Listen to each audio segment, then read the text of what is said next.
Saudar a todos, Edmundo Francisco Xavier, docente e investigador. Portanto, vamos aqui tentar partilhar um pouco a experiência de como desenhar aspectos metodológicos relacionados ao projeto de pesquisa.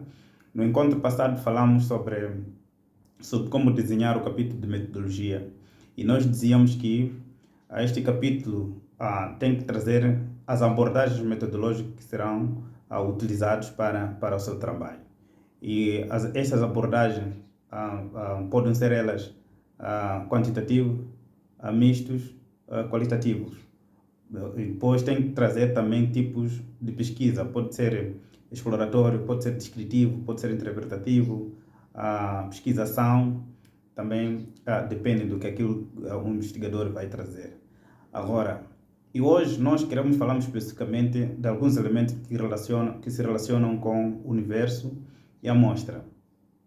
O universo nós definíamos no encontro passado como um conjunto de população que de alguma forma habita numa determinada área e que a partir desta que nós podemos de alguma forma ter informações que podem nos ajudar a aperfeiçoar aquilo que é os nossos estudos. Agora, não é possível estudar toda a gente, por exemplo, o país todo, não é possível estudar tanto.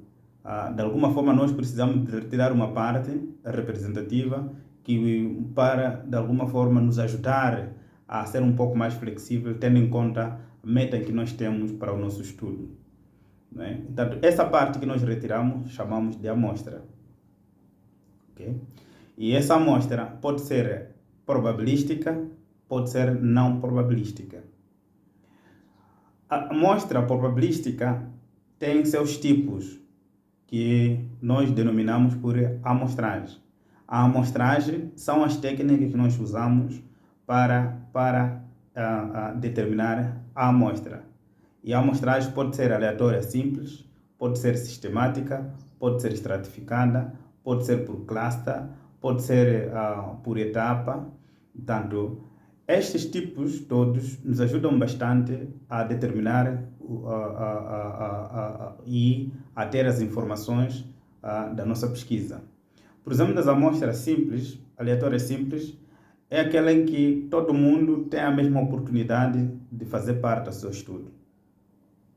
Não é? Tem a mesma oportunidade. Então, temos aqui algumas técnicas que nós podemos, de alguma forma, nos ajudar a operacionalizar, a ter e identificar essas pessoas que podem fazer parte do nosso estudo. Porque nem todos podem fazer parte, mas de forma um pouco mais simples, nós podemos fazer com que estes façam parte do nosso estudo.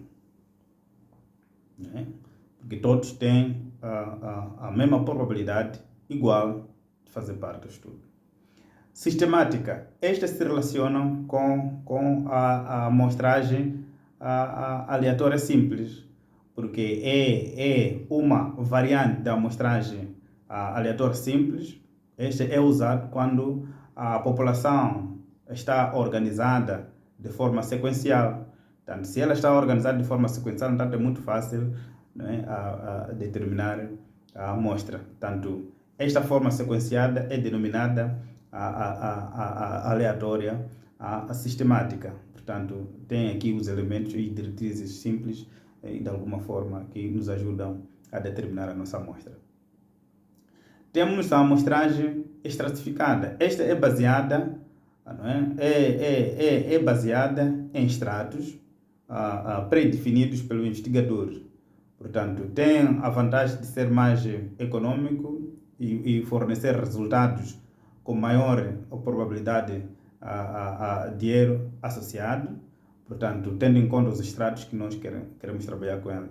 Por exemplo, podemos de alguma forma, determinar que queremos trabalhar, por exemplo, com o indivíduo de uma faixa etária de 80 anos, com o indivíduo de uma faixa etária de 50, por exemplo, com o indivíduo que tem uma faixa etária de 20, por exemplo, se calhar queremos trabalhar com indivíduos que têm um extrato econômico Y ou X. Portanto, depende daquilo que é o objetivo do investigador e do tipo de informação que pretende. Tem a amostragem por cluster. Este é usado quando o universo estatístico é formado por população de grande dimensão e dispersa por várias áreas geográficas. Por exemplo, a gente quer trabalhar na zona sul do país, quer trabalhar se calhar na zona norte, quer trabalhar na zona centro. Portanto, esses elementos todos podem ser maiores. Portanto, nós usamos aqui a amostra por cluster. Portanto, tendo em conta essa divisão toda geográfica. Depois tem a amostragem por etapa. Nesta variante da amostragem, seleciona-se em primeiro lugar, aleatoriamente, uma amostra por cluster, por exemplo, das escolas que nós podemos determinar, né? Seguidamente, pode-se realizar uma segunda etapa de como recolher dados. Ou seja, eu determino o seguinte: no mês X, vou recolher dados numa determinada região. Portanto, chego, recolho, só que não termino, não é? Portanto, vou noutra fase, não é? Sigo outra fase para recolher os dados ainda naquela mesma região, não é? E não estou satisfeito ainda.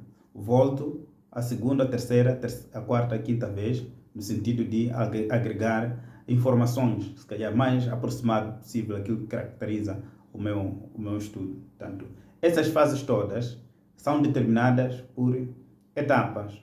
Portanto, são essas etapas que fazem com que também os dados sejam mais ou menos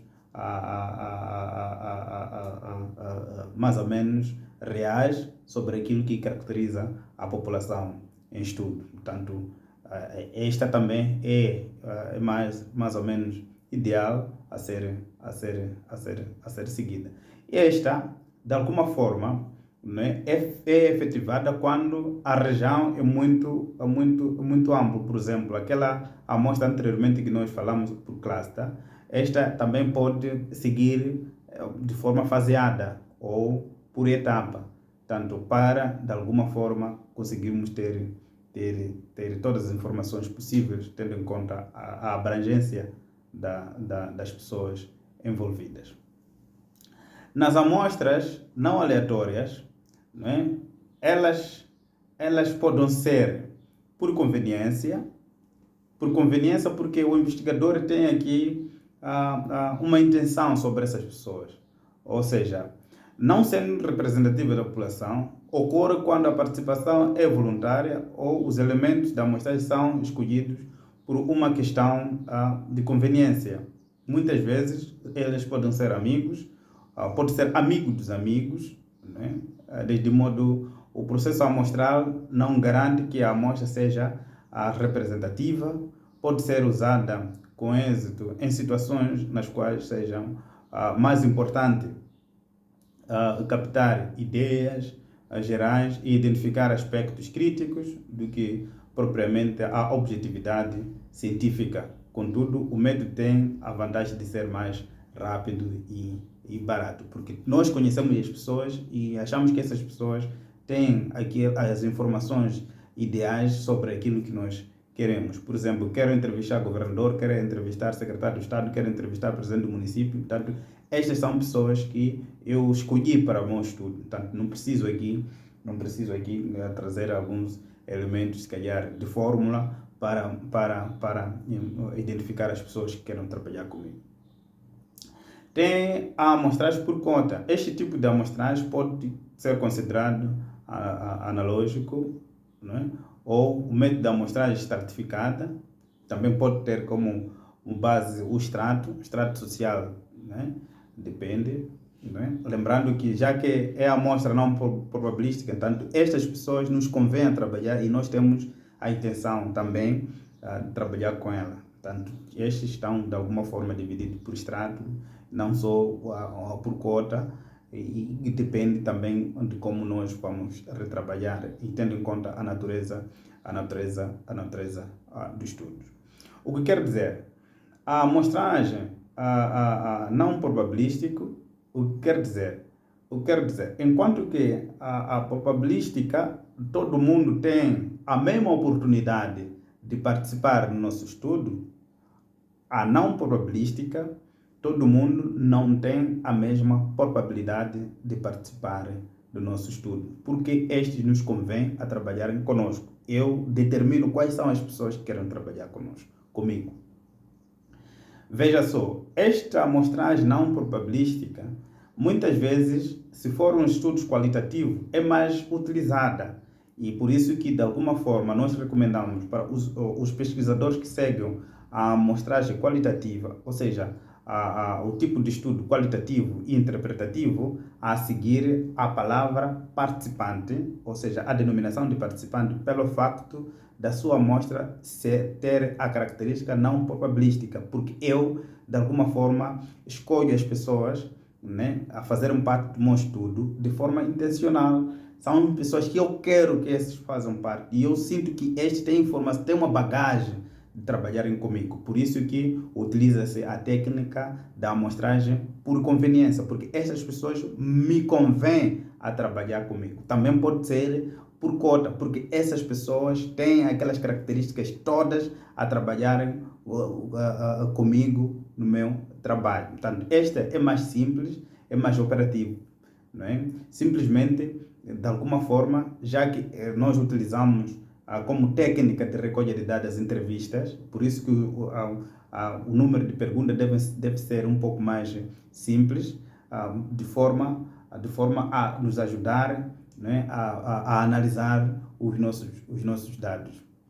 O que quer dizer? Nos estudos quantitativos, muitas vezes, utiliza-se esses todos os tipos de amostragem. Sim, pode ser utilizado, mas é mais aconselhável a amostragem probabilística, no sentido de ser mais abrangente, porque para ser um pouco mais fiel nas respostas em que nós vamos ter, tendo em conta que as respostas e as perguntas que nós elaboramos são de forma fechadas e estatísticas, e de alguma forma, para ser mais abrangente e todo mundo tenha a mesma oportunidade de fazer parte do estudo, tanto aconselha-se muitas vezes a utilizar a amostragem probabilística. Atenção, eu não estou a dizer que não pode-se usar a amostragem não probabilística. Usa-se a amostragem probabilística, mas com grande frequência utiliza-se a amostragem probabilísticas. Portanto, quanto às técnicas a serem utilizadas para operacionalizar este capítulo, sobretudo nas amostras, são esses elementos todos que aqui procuramos deixar ficar. Agora, esses elementos que foram aqui mencionados são utilizados com muita frequência quando forem estudos que envolvem pesquisas do campo. Agora, repare, quando for, por exemplo, uma pesquisa que envolve somente bibliografias, começamos do universo. Para esse estudo que envolve somente bibliografia, significa que o seu universo seria a totalidade dos livros que têm as características, não é? Que têm informações ideais do seu tema de pesquisa. Todos os livros que falam sobre o seu tema, significa que estes fazem parte do universo. Por exemplo, 1000 livros. Este é o seu universo.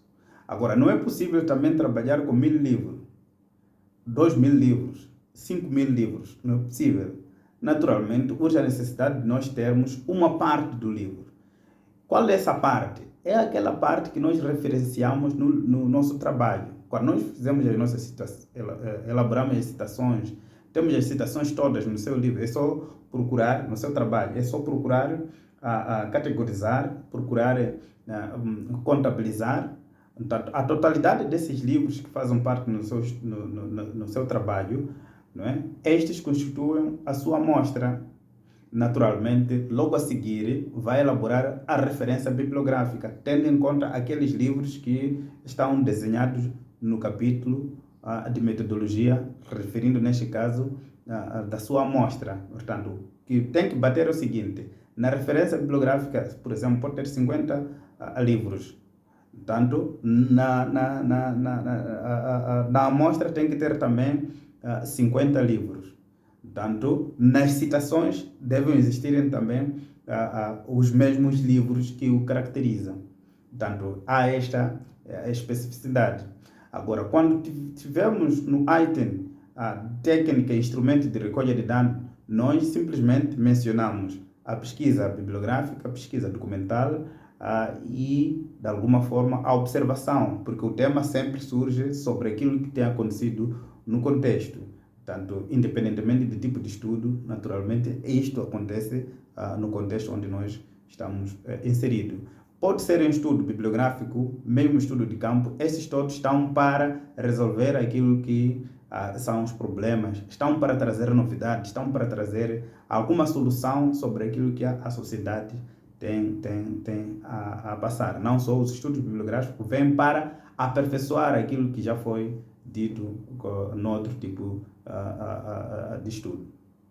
Portanto, o resto são elementos que agregam valor àquilo que seria o seu trabalho de pesquisa.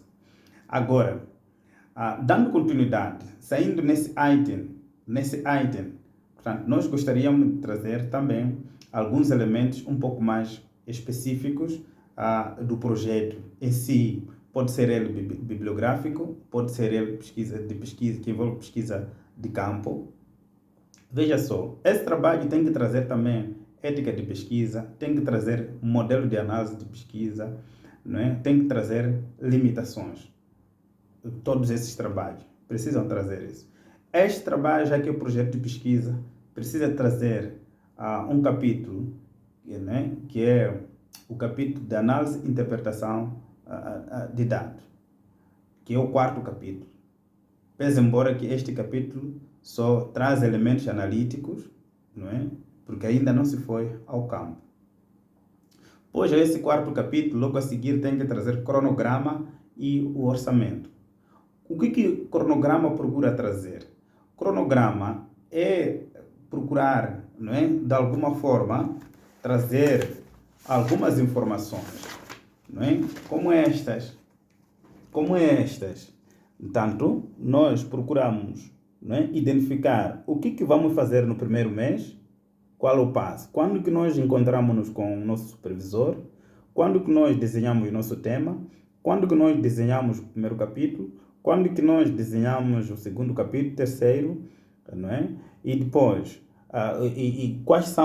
qual é o mês, não é? E depois, mais tarde, procurar pintar um pouco para nos dizer que, olha, neste período trabalhamos sobre esta matéria, este capítulo trabalhamos nessa matéria. É como se fossem evidências que, de alguma forma, não é, o pesquisador vai trazer e como vai efetivar futuramente. Agora, este cronograma, que é o plano de atividade, muitas vezes é acompanhado com o orçamento. O orçamento é procurar, de alguma forma, visualizar, não é? Procurar visualizar, não é, todos os gastos que nós vamos procurar trazer no nosso trabalho, ou seja, ao efetivar a nossa pesquisa, como, por exemplo, as impressões, a compra de computador, máquina fotográfica, impressão, por exemplo, de roteiro de entrevista, guia de observação, transporte, combustível. Esses todos os elementos precisam ser contabilizados para depois serem orçados, no sentido de não sermos pegos de surpresa. Não só um projeto deste, de alguma forma, pode acarretar um financiamento, ou seja, pode precisar de um financiamento. Se for a precisar de um financiamento, naturalmente, aqui usa essas evidências todas para avançar com os seus estudos. Portanto, por isso que nós estamos a dizer que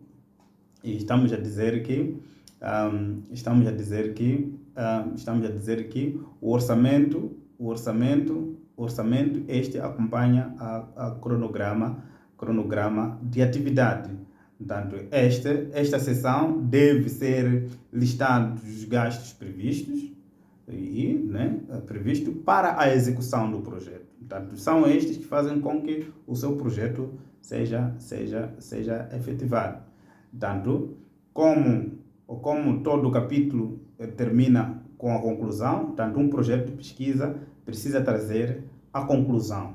portanto, prevendo aquilo que, de alguma forma, será efetivado no seu trabalho de pesquisa. Depois, a conclusão, você tem que trazer referências bibliográficas, seguindo, neste caso, as normas da sua faculdade, ou seja, da sua universidade. E para esta universidade nós seguimos as normas APAS, e são estas que fazem com que o seu trabalho tenha todas as características possíveis que, de alguma forma, ajudam a perceber aquilo que você está a tentar trazer e deixar ficar no seu trabalho. Agora, se tiver anexos, os apêndices, procure também elencar, lembrando que estes documentos todos, originais ou elaborados por nós, procuram sustentar aquilo que são as nossas citações do corpo de trabalho. Não só apêndices, são todos os documentos que nós não somos autores, não somos donos deste documento, como, por exemplo, alguns artigos legislativos, entre outros, alguns documentos institucionais, fotografias de Samora Moisés Machel, por exemplo, ou de Armando Guebuza, ou de Filipe Jacinto Nussi, de Chissano. Tanto estas imagens que nós não somos autores, podemos, de alguma forma, se achamos que são necessárias para o nosso projeto, tanto podemos anexar. Agora, nós só apendiciamos os documentos que nós somos autores. Se somos autores, naturalmente nós precisamos, de alguma forma, anexar para sustentar as nossas citações que estão no corpo de trabalho. Tanto, mais não disse, nós gostaríamos de fechar por aqui e no próximo encontro poderemos já falarmos sobre como apresentar a monografia em diferentes etapas, com elementos mais específicos e depois como, se calhar, apresentarmos os dados, tanto como nos estudos quantitativos, tanto como nos estudos qualitativos. Vamos procurar trazer gráficos, vamos procurar trazer elementos de categorização de dados para, de alguma forma, aperfeiçoarmos no nosso trabalho de conclusão de curso. Lembrando que essas informações todas só podem ser aperfeiçoadas quando nós vamos fazer pesquisas. Essas informações não são conclusivas, precisam ser ainda melhorados por si, por nós, porque nós também recolhemos dados, e recolhemos informações na biblioteca, e essas informações todas podem ser aperfeiçoadas por si e por nós, porque não são conclusivos. Pode pôr um like e depois pode se inscrever para receber sempre novidades. Comente e comente. Até o próximo encontro.